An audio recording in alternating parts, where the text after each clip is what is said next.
राम राम देवा. वा सावकारा काय आणलं बाबा आज मामासाठी? शिरा आणलाय ना मग घ्या. शिरा आणलाय वय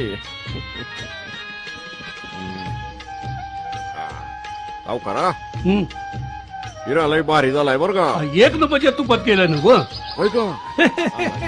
लय चांगला झालाय बर का शिरा. आणि तुपात बनवलंय म्हटल्यावर चांगला होणारच की. होय काय?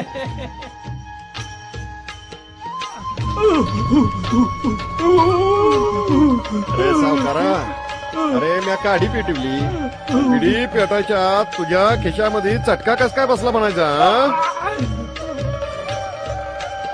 अरे सुकाळीच्या सावकारा, प्रत्यक्ष बाळूमामाशी खोटं बोलतोस वय. अरे साध्या तेलातला शिरा बनवतोस आणि एक नंबरच्या तुपास म्हणून सांगतोस वैरेला का? अरे ओ बाळूमामा म्हणजे समजलास कोण तू? मला फसवणाऱ्याला आधी फळाला धरतय, मग शेंड्याला आणि शेवटी बुडकाला धरतोय.